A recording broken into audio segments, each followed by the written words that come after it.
नमस्कार दोस्तों, कलयुग के चमत्कार संतों की वाणी में आप सबका स्वागत है। दोस्तों, सोमवार दिन 2 अक्टूबर को चतुर्थी का श्राद्ध भी है, क्योंकि इस समय पितृ श्राद्ध चल रहे हैं और साथ में ही संकष्टी चतुर्थी भी है। संकष्टी चतुर्थी का मतलब होता है संकट को हरने वाली चौथ। संकष्टी संस्कृत से लिया गया शब्द है। इसका अर्थ होता है कठिन समय से मुक्ति पाना। इस दिन व्यक्ति अपने दुखों से छुटकारा पाने के लिए गणपति जी की आराधना करता है। पुराणों के अनुसार चतुर्थी के दिन गौरी पुत्र गणेश की पूजा करना बहुत फलदायी होता है।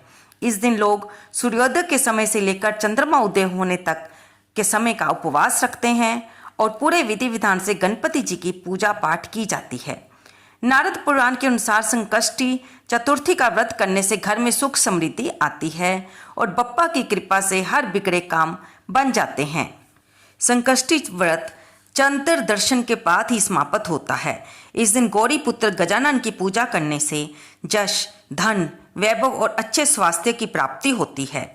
आश्विन माह की संकष्टी चतुर्थी का व्रत नियमानुसार ही संपन्न करना चाहिए, तभी इसका पूरा लाभ मिलता है। विघ्नराज संकष्टी चतुर्थी इस बार 2 अक्टूबर को है और अपने नाम स्वरूप विघ्नराज संकष्टी चतुर्थी का व्रत करने वाले जातक के सारे विघ्न समाप्त करते हैं।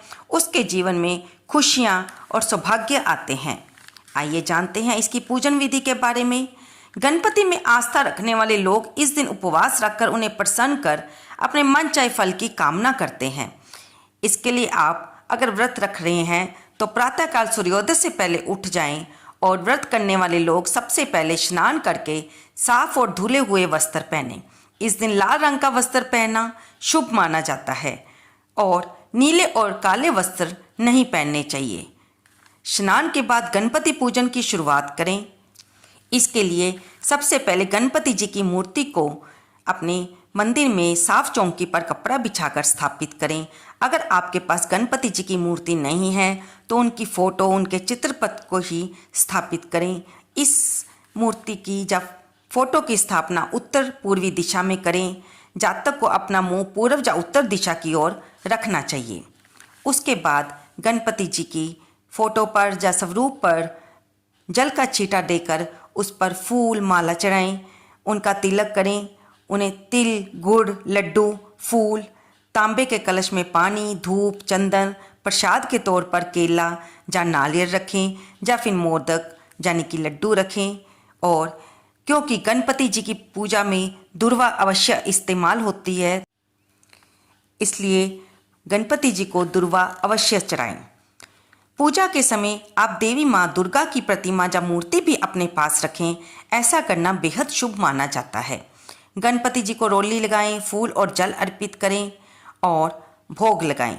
फिर उनको घी का दीपक जलाकर उनकी कथा सुने। उन्हें अगर आपने खीर बनाई है तो खीर का भी भोग लगा सकते हैं। आप दूध, साबूदाने की खीर बना सकते हैं। और इस दिन अगर आपने व्रत रखा है तो नमक का इस्तेमाल ना करें। आप साबूदाने की खीर खा सकते हैं, मेवे की मिठाई खा सकते हैं, फल खा सकते हैं, पंचमेवा यानी कि सूखा फ्रूट जिसे कि हम ड्राई फ्रूट कहते हैं, उसे भी खा सकते हैं।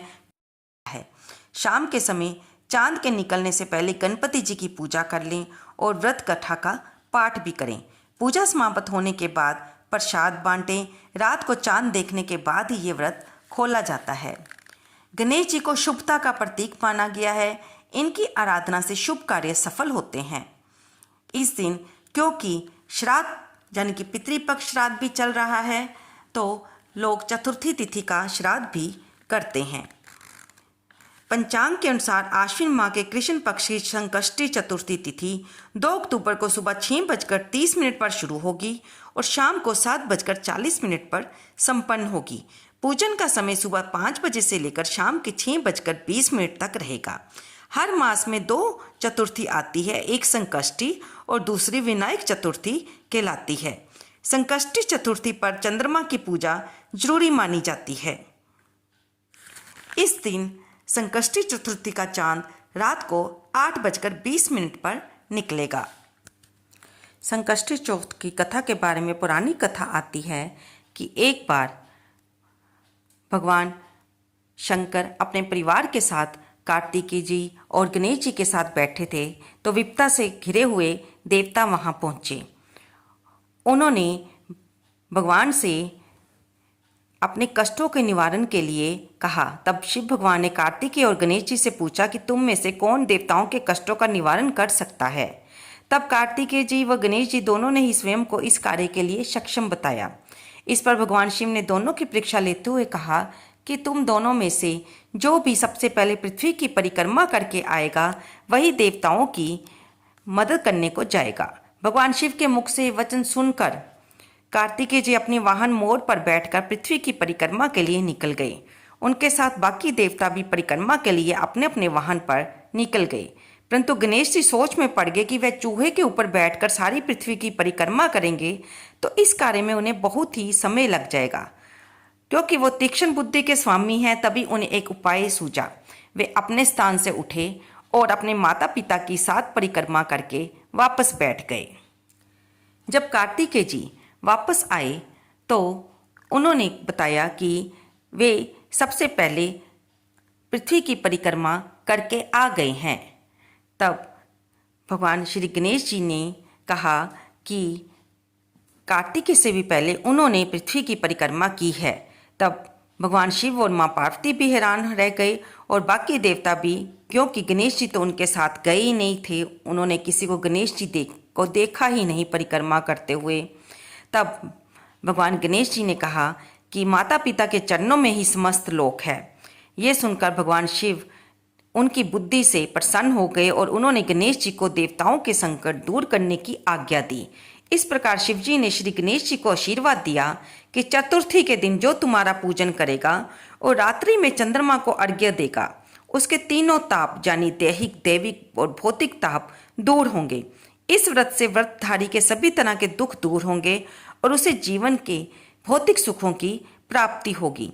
चारों तरफ से मनुष्य की ख्याति तथा सुख समृद्धि बढ़ेगी और पुत्र आदि धन ऐश्वर्य की कमी नहीं रहेगी। अतः यह चतुर्थी हर विपदा को दूर करने वाली मानी जाती है।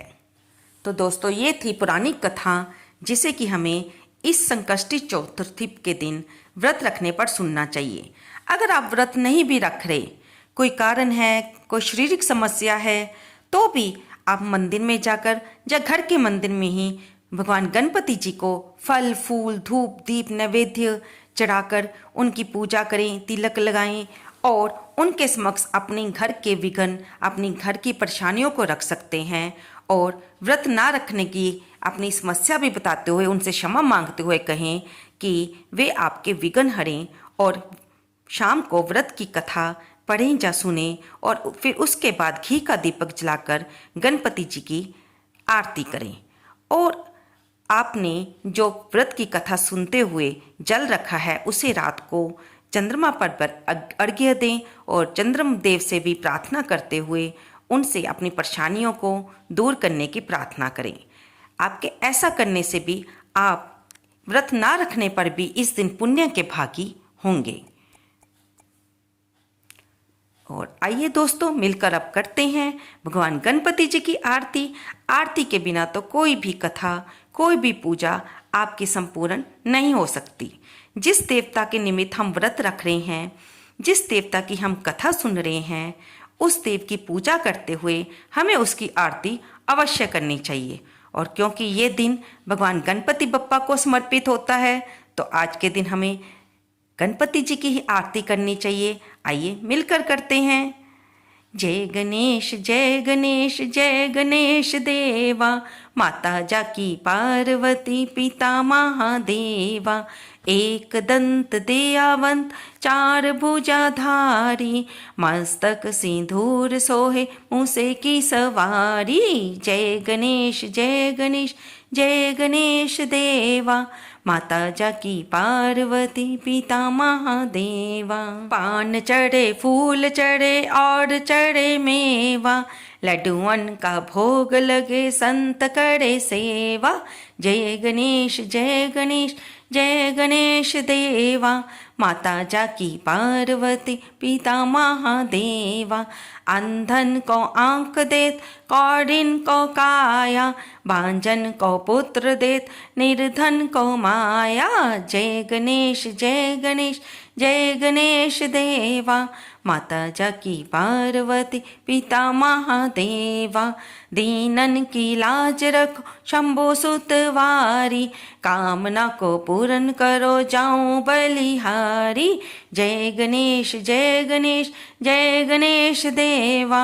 माता जाकी पार्वती पिता महादेवा।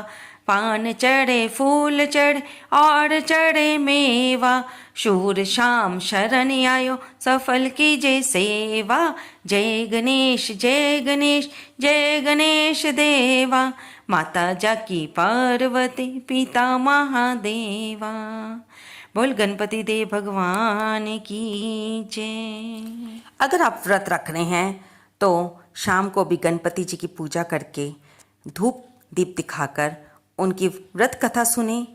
इस दिन गणेश चालीसा का पाठ करें, संकट नाशन स्तोत्र का पाठ करें और गणपति बप्पा मोरया के नारियल लगाते हुए उनकी आरती करें। और उसके बाद क्षमा प्रार्थना करें कि अगर व्रत रखने में आपसे कोई भूल चूक हो गई है तो देवा अपनी कृपा से अपनी दयालुता से हमारी भूल चूक को माफ़ करें और हमने जिस मनोकामना हेतु ये व्रत रखा है उसे विघ्न विनाशक स्वीकार करके हमारे सभी विघ्न को दूर करें।